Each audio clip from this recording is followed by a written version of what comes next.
Mga kalingap, sa pagpapatuloy ng ating video, ito po ang part 2 ng ating video sa buhay ni Andrea at Adrian. Ito po ang mga batang kinuhaan ng dangal. Kaya kung ang kwan ko nga, kung may magagawa tayong parang para matulungan itong si Andrea.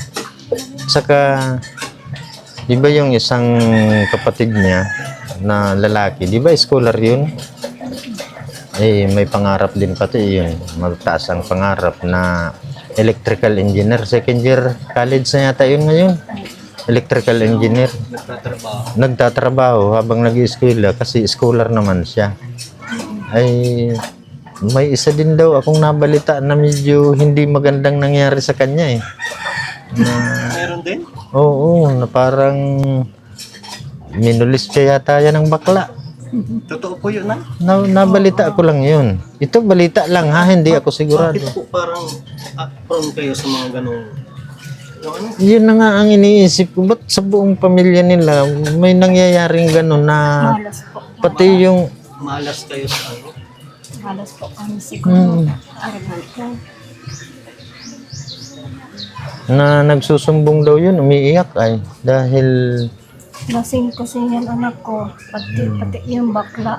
nakainom yata. Pagkatapos nang magising, hubot-hubad na yata yun at minulis siya ng bakla. Kaya galit na galit naman yun. Ibi-ibi. Tawagin natin si ano? Adrian! Asan si Adrian? Adrian. Adrian! Hindi ka nga. Upo ka dito sa gitna. Oo. Diyan ka lang kuya. Oo, o sige. Ayan. Ito si Adrian. Ano ka? Mekanika ano? Electrical engineer. So, matalino ito at engineer. Matalino ito si Adrian. Kumusta ang grades mo sa ano? Anong year ka na pala? First year. Ay magsi-second year. Second year ka na. May kinikwento si Kuya Kokoy na mukhang pati ikaw minulis tsaka din. Yes po. Ay, naku po, Diyos ko. Ano ba nangyayari sa buhay natin? Sino naman ang may gawa sa inyo? Lawrence. Bakla yon? Yes po. Parang tuwan-tuwa ka pa sa ginawa. Kung Hindi ganyan po. ka lang, masayahin ka. So yun lang po. Pero nung time na yon, anong nangyari? Kwento naman. Yung nangyari is lasing nun ako eh. Nag-iinuman po kami nun. Tapos nung nagpaalam na ako nun na hindi ko na kaya kasi hindi ko na talaga kaya na yung sarili ko. Di umuwi na ako. Dati kasi yung bahay namin is sa bundok pa. Di nakitulog muna ako dun sa kapatid ng papa ko para doon muna magpahinga. So yung sa akin, sinundan ako.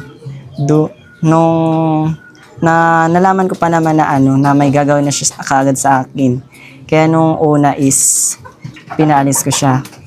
Tapos nung mga nakaraang oras, doon ko na nalaman na kung na nagbalik pa pala siya.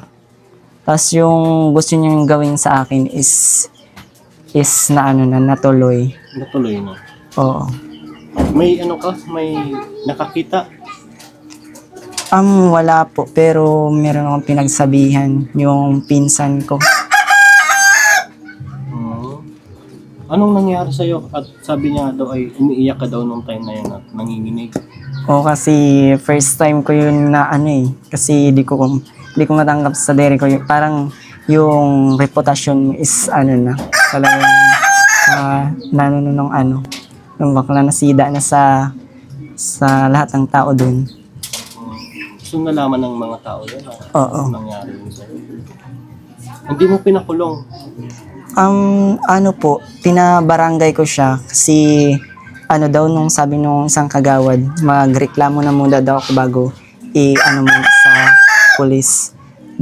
So nung sabi nung kapitan is daw po iidaan muna sa kumbaga is kung magkakasundo pa po kung yun ba Yung sa ano ba, talaga magkakasundo pa. Kung Anong tawag parang- kuya? Amicable settlement. Amicable settlement. Parang Sa barangay, Mapatawad. kung sa barangay, yung Oo. pagkakasundo, amicable settlement. tsaka may gagawa ng ano, gagawa ng kasunduan baga kung kumbaga is di niya na uulitin yung ginawa niya sa akin. Kasi yung ginawa niya sa akin, bago pa ako gawa ng ganun is madami na siyang na ano nun, nagawan. sino ba? Madami po, di ko po alam matanda yung ano, mga pangalan nun. Basta sabi po nila, madami na daw pong inano yung ginalaw.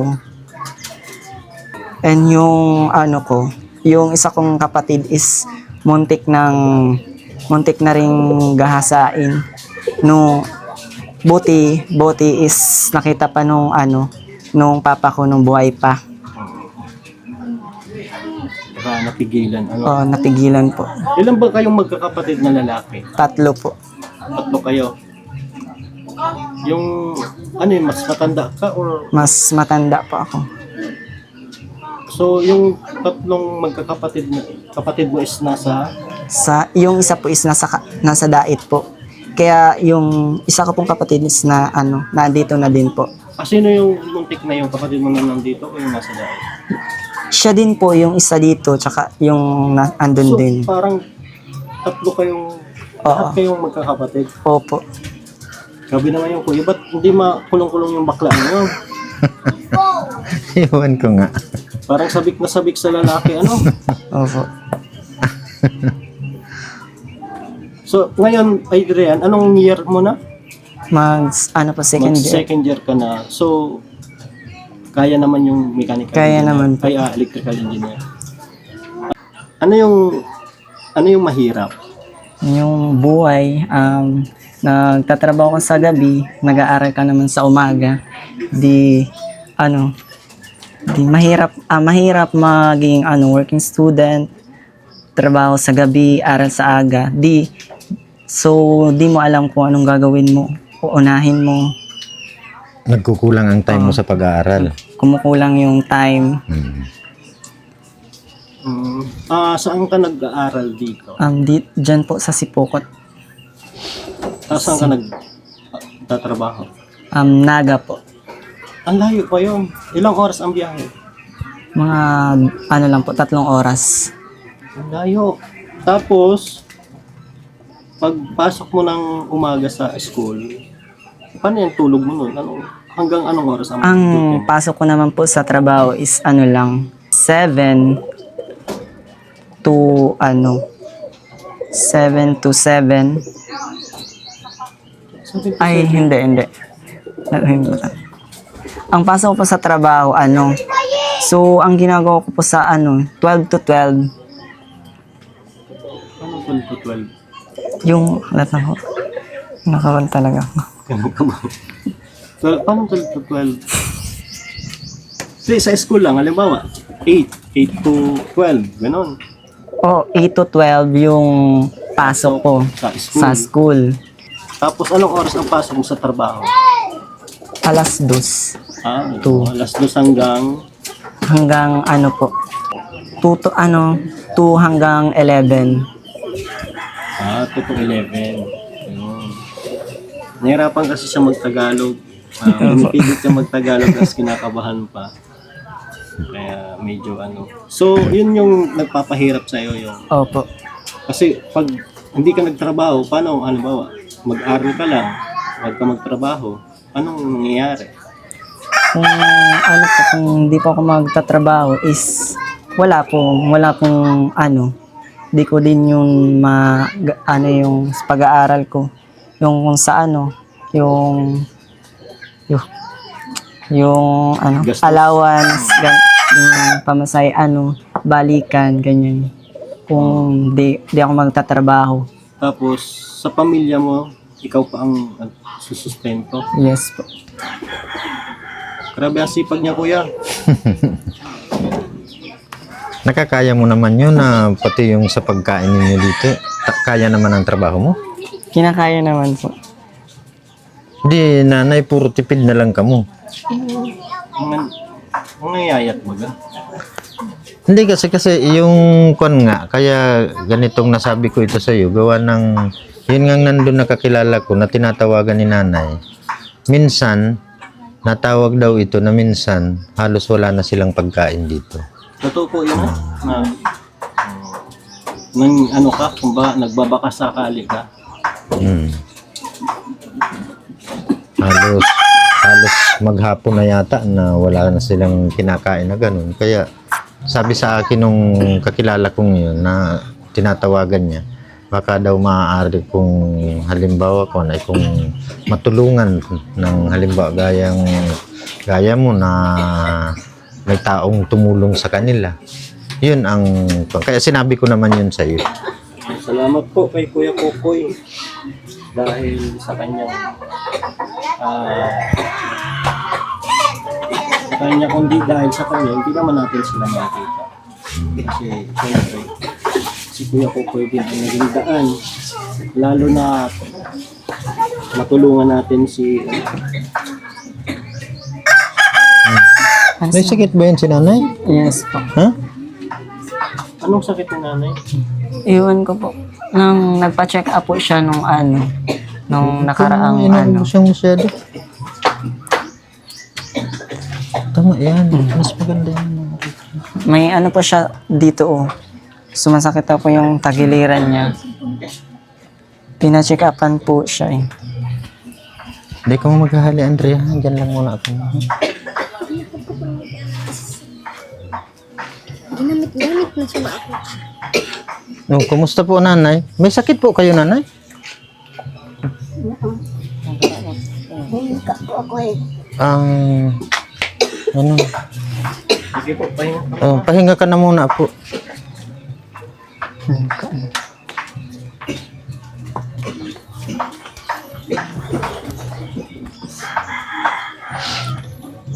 Meron akong ibibigay sa'yo, ikaw na bahala dito.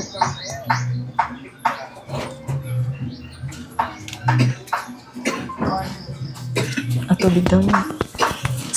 Tubig daw. Kapot ng kwarto.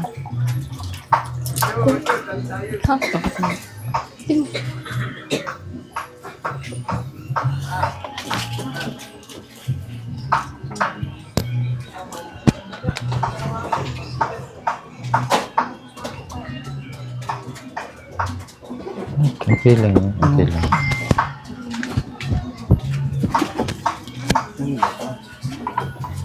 May sakit Bigyan ka na ako. nanay. May sakit pala si nanay. Nay, meron akong ibibigay. Ito po, para sa panggastos mo. Ay, sorry.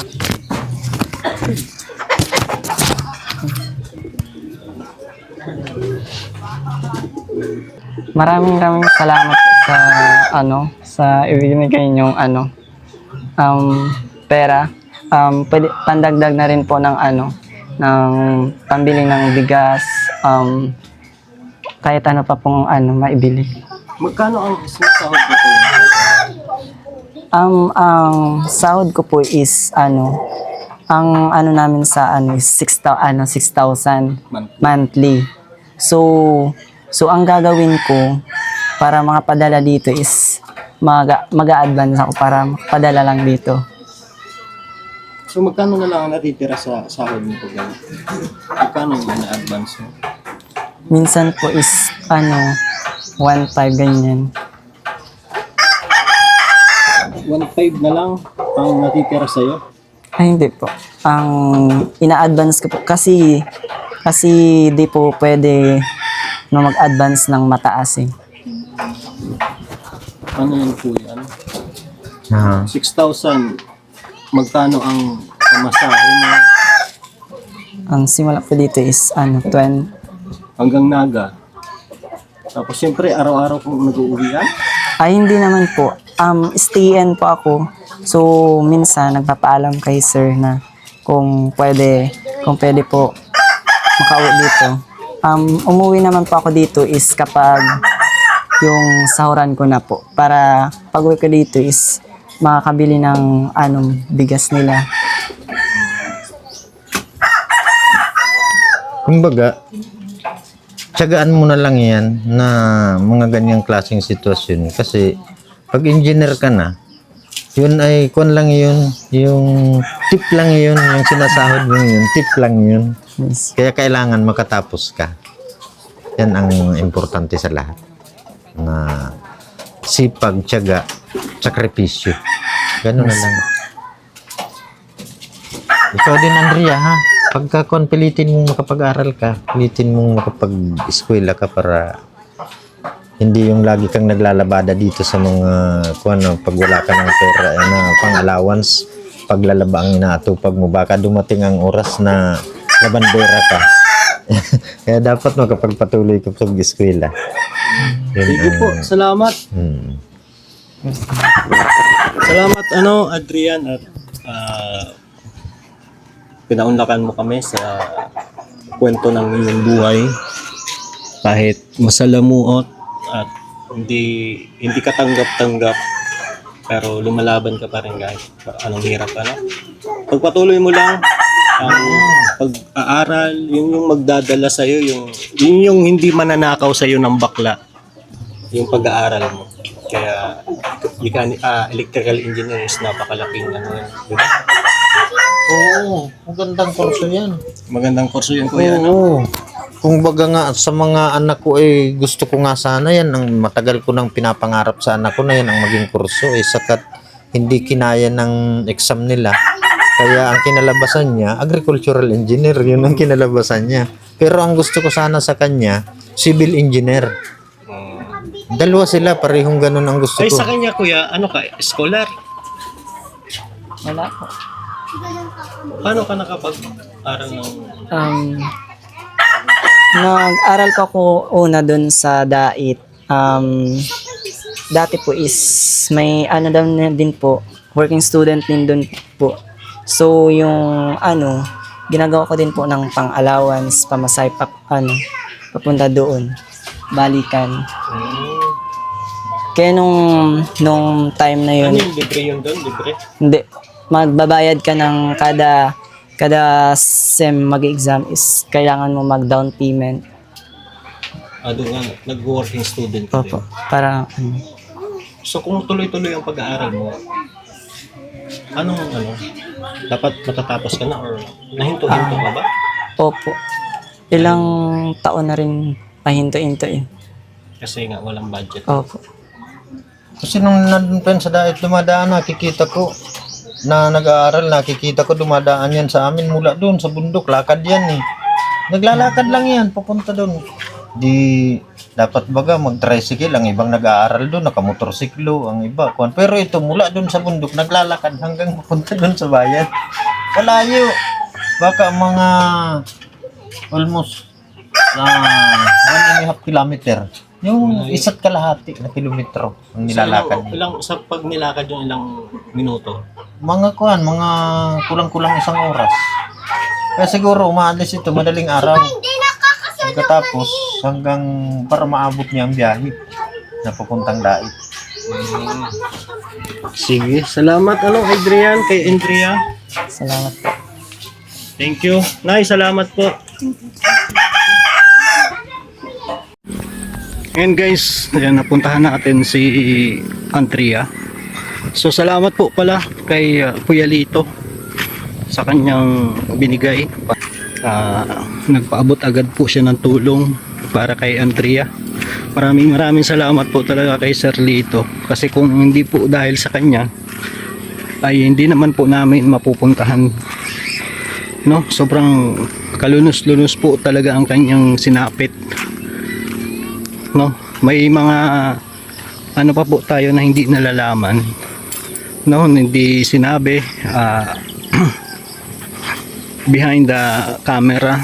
May mga kwento pa po na siguradong hindi nyo matatanggap talaga.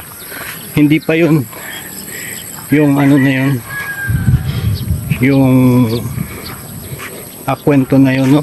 Kumbaga parang pa lang yun kumbaga parang pasakalye pa lang about doon. Kaya yung bata po ay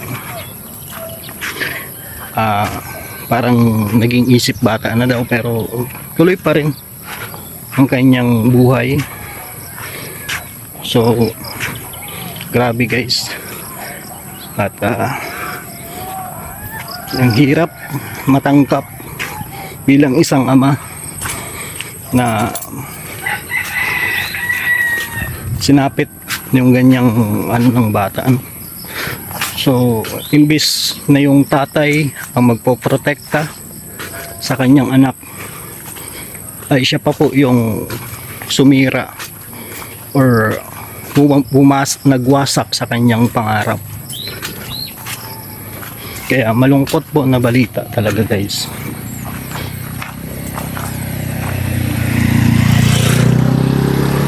Malungkot na balita ang nangyari. Kuya Kokoy, ang hirap ng kalagayan nila ano? Oo. Nakita mo naman ang sitwasyon kahit yung bahay. Giba-giba na yung bahay na pagkatapos di ko akalain na yung nanay pala may sakit. Nakita mo nang atakihin ng ubo. Kala ko nga matutuluyan eh. Oo, kaya nga dali-daling kumuha ng tubig yung anak para bigyan ng tubig. Kawawa naman ang buhay talaga nila. Wala, ang nagtatrabaho lang sa kanila ay ano, si Adrian lang. Saka itong lalaking karong panganay. Naghahakot ng buhangin ano. Wala, kung magkano lang, alam mo, 10 piso ang layo nito. Oo. 15 yata ang isang sako. 15 daw ang isang sako? Oo. Pero ang layo. Sobrang layo guys, ang pinaghahakutan. Kaso, yun nga.